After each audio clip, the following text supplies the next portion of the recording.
So I'm just gonna tell you, if you have pillows you could duct tape to your hands, or maybe oven mitts would be good, put those on, prepare, because the facepalm energy in this video is going to be mad crazy, because I'm gonna share with you what EA executives think went wrong with Dragon Age Veilguard.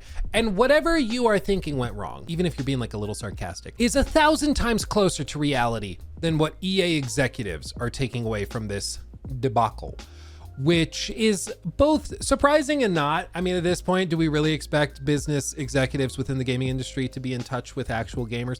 Not really. So I guess it's not surprising, but the extent to which they are just so crazy wrong is surprising. I expected them to be wrong. I didn't expect them to be totally opposite wrong. But you know what, either way, it's funny, and we're gonna talk about it because, stupid things are funny, and that's where we are in the industry now with these big companies. So buckle up, it's gonna get stupid. As always, if you enjoy the video, hit the subscribe button. So, I was gonna think of a reason to press the subscribe button. I just want you to, so do it or don't. I can't tell if you do or don't other than the number going up, so. I'm bad at this. I'm gonna talk about Dragon Age now, okay? Super quick recap. Dragon Age Veilguard launched late last year to fine reviews for the very few people that actually got the chance to review it. But once everybody else got the chance to play the game, they started to agree with the select few YouTubers that were given review codes, the people outside of the core games journalist circle. And very quickly, people started agreeing with YouTubers like Mr. Matty Plays and SkillUp, who said that the game was a writing disaster. Notably, SkillUp in his review pointed out that it felt like all of the dialogue in the game was written as if HR were in the room. Jez also put it really well, where he said, "I often feel less like my character in Dragon Age Veilguard is a badass wizard and more like he's a traveling therapist." Which, fair. Or my buddy Jackson, or JV, he actually put this very, very well in a way that I just couldn't. So I'm gonna show you this. He tweeted out this: "The game feels like it was written by folks who have gone to therapy, and that sort of self-care language has seeped into the dialogue. It's not constant, as some folks will suggest, but it is present when talking to companions, and that is not an insignificant amount of time or dialogue. Quote unquote, therapy language isn't necessarily a bad thing. I go to therapy, but at times it does not work for me here." And then he gives examples that are actually taken from the game. This is actually how they talk. "Let's take these problems one day at a time. That's all you can do. Look at the bright side of the situation. That's a win in my book. Let's focus on the real issues. We can't be fighting each other. You are enough. You don't need to prove anything." Setting aside the fact that these sound like little feel-good messages you would see on a crappy piece of art at Hobby Lobby, this is not how human beings actually speak to each other. Like, at least not in real life outside of a therapy session. If you need to go to therapy, that's great, you should. But when we're writing a story in a fantasy world in which a dragon destroys an entire freaking city, destroying and killing thousands of people, and then you start complaining about your fifis and the clothes you're wearing or that other people are wearing, I start to disconnect. Like, I'm not in the world anymore, like I completely disconnect. And it happened so many times over the course of Dragon Age Veilguard where you would be dealing with a very serious situation, and then one of your companions would just start rambling about something really stupid and out of touch and frankly inappropriate for the situation that would normally warrant somebody going, "Shut up. There are people dying. I don't care that you're feeling sad or emotional about. We have to save lives. Figure out your crap." Normally, that's how a real person would respond. But instead, in Dragon Age Veilguard, you just go, "Well, your feelings are valid, and I appreciate you for bringing these forward. After all, we can't fight the dragon or the elder gods until we come together as friends." I'm like throwing up in my mouth just thinking of the words I just said. It's so repulsively terrible. It's amazing. Oh, I need a margarita. I mean, water. But anyway, my point is the game was not great. I didn't really like it. I initially thought it had a ton of potential at the preview event I went to, but it turns out the snippets we were allowed to play that looked pretty good were literally the only cool moments in the entire game. And even though we were told that there was a lot more of that in the final game, it wasn't true. The entirety of the rest of the game was group therapy sessions, and that's about it. And I could tell that this wasn't going to be a big smash hit for Dragon Age, not the smash hit that they really needed, when my wife, who is a diehard Dragon Age fan, not connected to any of the like culture war drama around the game, she just played it and was left thoroughly disappointed by it. Specifically, the romances and companions she thought were laughably bad and stupid, to the point where she thought her game had glitched. The romances and some of the companion quest lines were so terrible. So not great when your most diehard fans rooting for you are left thoroughly disappointed because seemingly you have no idea what Dragon Age fans actually want. You were trying to give them something else. I don't even know what Dragon Age Veilguard is, but I mean, who knows? It's its own thing. It's like Kojima. It's a new genre, group therapy simulator. Nobody wants it, but it's there. But for the next handful of weeks, going on months, we didn't really hear much of anything while we were awaiting the news of how Dragon Age Veilguard actually did. Then we got a little update in mid-January. News that director Corinne Bush, like co-director technically, I think was the official role. Anyway, we got news that Corinne Bush was leaving BioWare for an opportunity too good to pass up, I believe was the statement specifically that was made. Could be surprising, could be worrisome, but also people leave all the time, so it might not be that big of a deal, whatever. Then we get a studio update from Gary McKay, the general manager of BioWare, who says, in so many words, we are rearranging a bunch of people at the studio. We are moving some people out of BioWare. We're going to lay off some other people, and we are, as a team, focusing specifically and exclusively on the next Mass Effect game, which is under the leadership of veterans from the original trilogy, including Mike Gamble, Preston Watamanuyuk, I'm so sorry, Derek Watts, Parrish, Lay, and others. But basically what this statement is saying is that they are laying people off and restructuring to focus entirely on that game, and they're walking away from Dragon Age. And then we got news that a few interesting departures were happening. Karen West Weeks, an editor at BioWare, was leaving.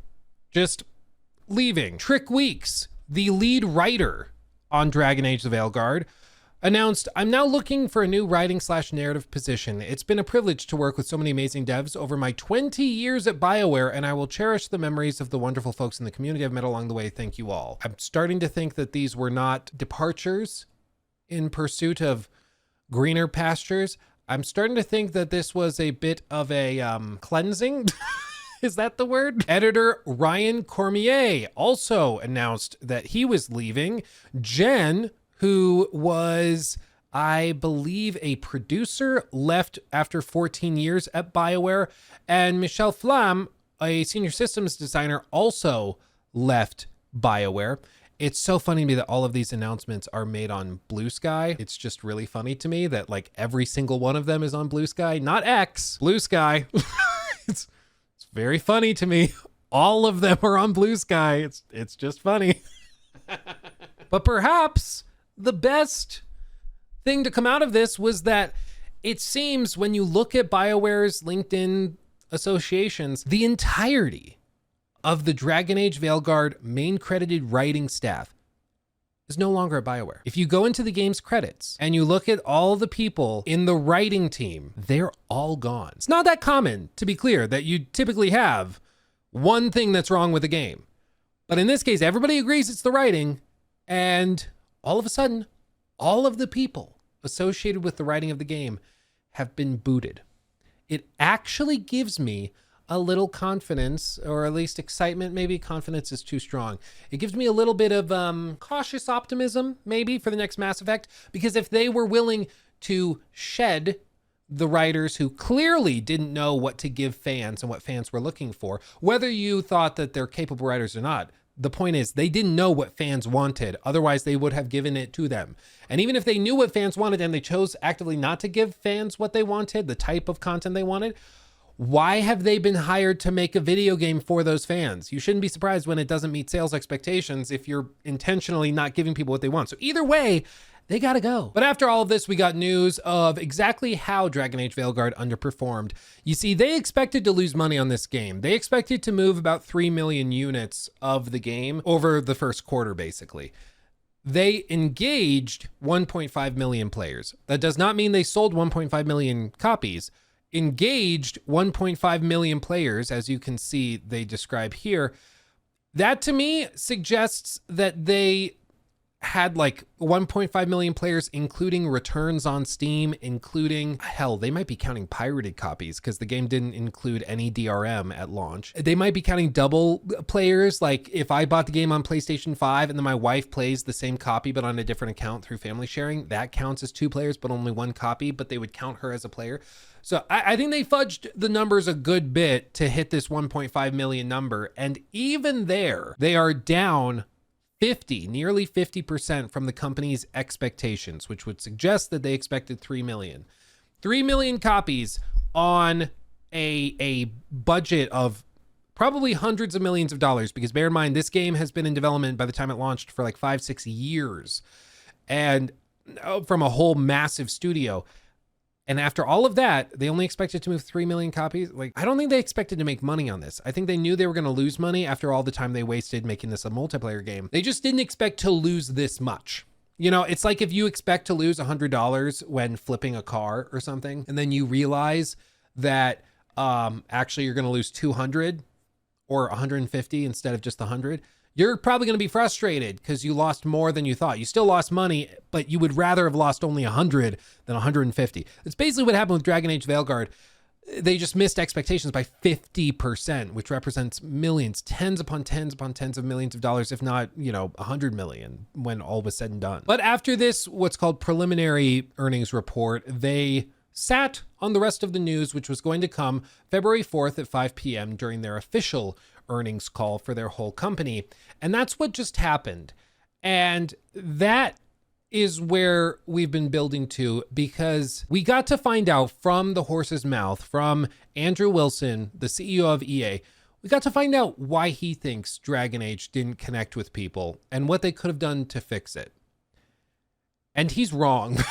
I'm just going to say he's wrong. I could be like, he has an interesting perspective and maybe it's right. Maybe it's, no, he's wrong. As you can see in this report from Forbes that collected some of the transcripts from the earnings call, quote, in order to break out beyond the core audience, bear in mind, this is the CEO of EA talking, games need to directly connect to the evolving demands of players who increasingly seek shared world features and deeper engagement alongside high-quality narratives in this beloved quality. Dragon Age had a high-quality launch and was well-reviewed by critics and those who played. However, it did not resonate with a broad enough audience in this highly competitive market. And just to be clear, so there's no ambiguity, shared world features and deeper engagement is the same terminology he uses for their live service games. What he's saying is that he thinks Dragon Age the Veilguard would have connected with more players and would have been more successful if it had stayed a live service game.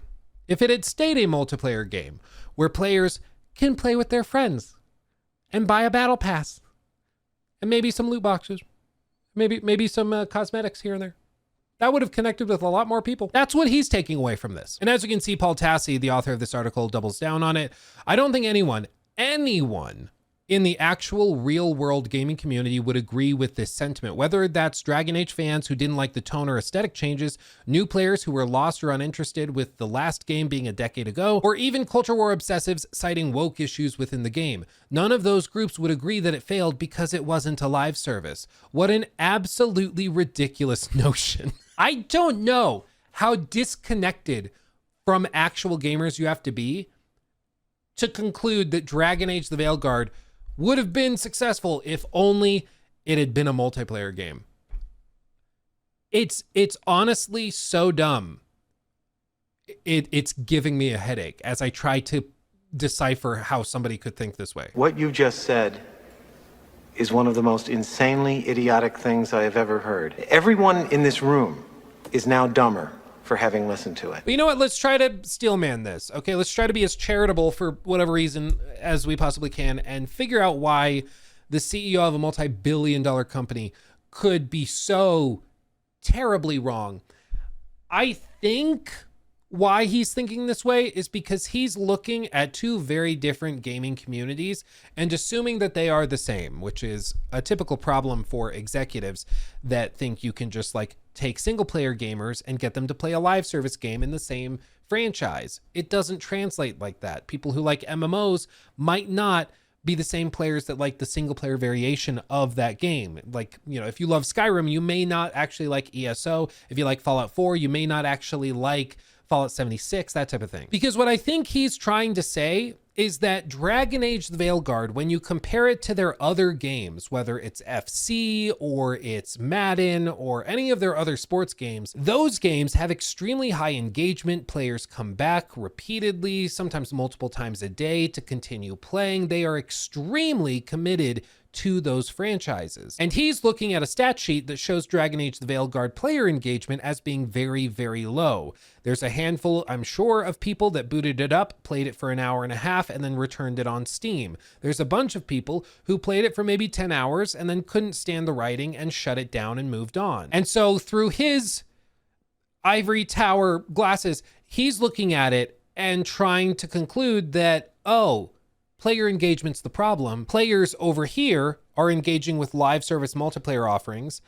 So if we do the same thing over here, we'll see better player engagement. But at the end of the day, I think he's confusing correlation with causation. You know, there is a lot of player engagement with those sports games that are live service, that do have tons of monetization, that do have multiplayer components. That's true. There's a lot of player engagement, players with tens of thousands of hours, I'm sure, in those franchises. But they are not that committed to those franchises because they're live service. They're committed because they like the sport in question, because they have a gambling addiction and they can't quit after pouring thousands of dollars into those games.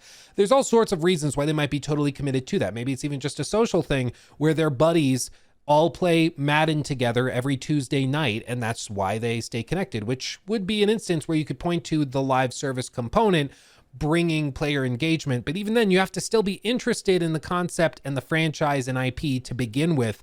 Otherwise, you wouldn't even bother. None of those people would be interested in playing that game together unless they were initially interested in the game itself. But on the flip side, with Dragon Age the Veilguard, to look at player engagement primarily fundamentally misunderstands single player games. Like it just does. Players that are playing single player games are not trying to get 1,000 hours out of their game. Most single player gamers want a really good 30 hours, a really good 40 hours, 50 hours. In amazing games that are really, really good, like Kingdom Come Deliverance 2, you know what? Give me 100 hours, give me 200 hours. I'll take it. But it's gotta be really, really good. But in the context of everything else EA does, 200 hours is a disappointing figure. They want to see you with 1,000 hours in Madden, with 1,000 hours in FC 25. They want those numbers to be crazy high because the higher they are, the more you're playing, the more likely you are to sign up for their subscriptions, the more likely you are to engage with extra monetization, battle passes, whatever else in those live service games. So through Andrew Wilson's lens of everything that they specialize in, these sports games, I can, I guess, understand why he would think treating Veilguard like Madden would somehow magically lead to it becoming the Madden of fantasy games, which sounds horrible. But you can sort of start to see how a deluded person could get there with some twisted logic. But it's really shocking. I mean, it really, really is shocking because, again, I agree with Paul Tassi. I don't think you could find a single human being who plays video games that would come to that conclusion, that would say, Veilguard would have been good if it were multiplayer, if it were live service, if it had some component that was living and breathing and constantly evolving. I don't think anybody on this planet would agree with that sentiment.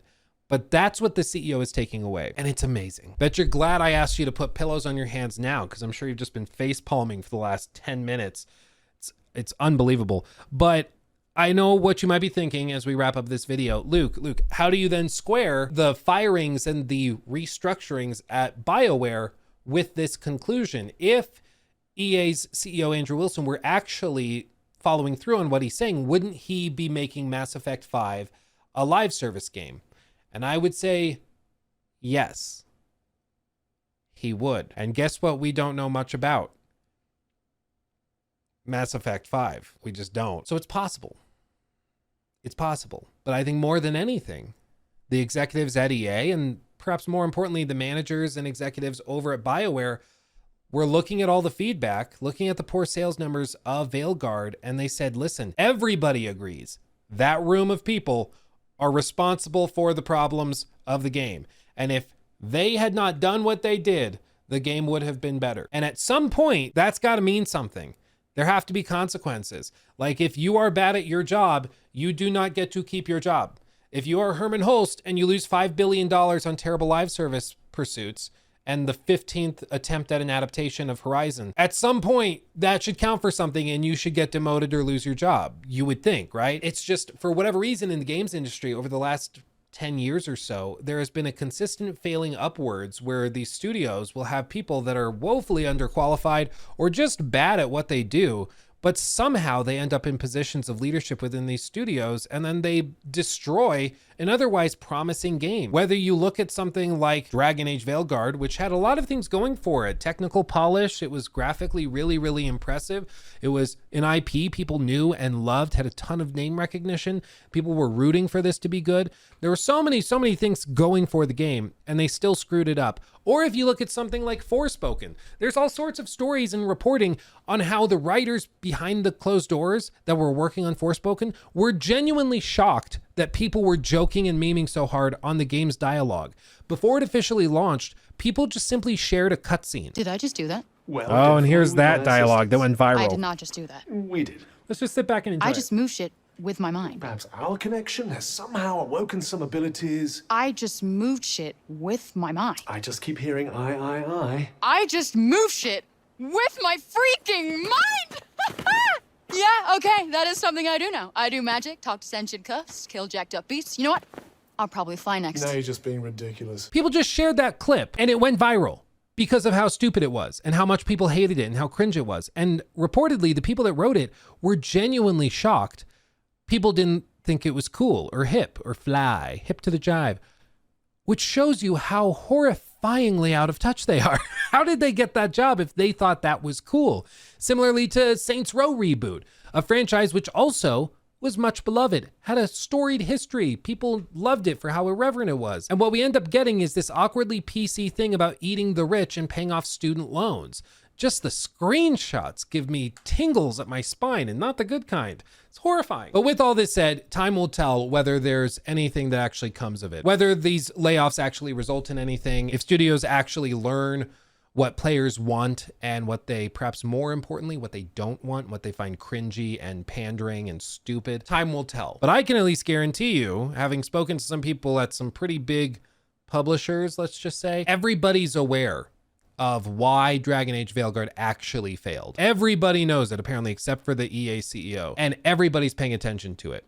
There is a lot of pressure within the writing rooms of all of these upcoming games over the next 2-3 years, at least with the ones that can make changes. Everybody is hyper aware of this type of thing, of the tonal sensitivities that people have, of how people don't like feeling pandered to, people don't feel like being lectured to. People just want to play a good, compelling game that's fun and grounded in the world it's set in. And, you know, if Dragon Age the Veilguard had to flop catastrophically on the ocean surface after jumping off a cliff, so all these other games could do a beautiful swan dive, maybe the industry will be better for it. But time will tell. But before you go, make sure to like the video and subscribe.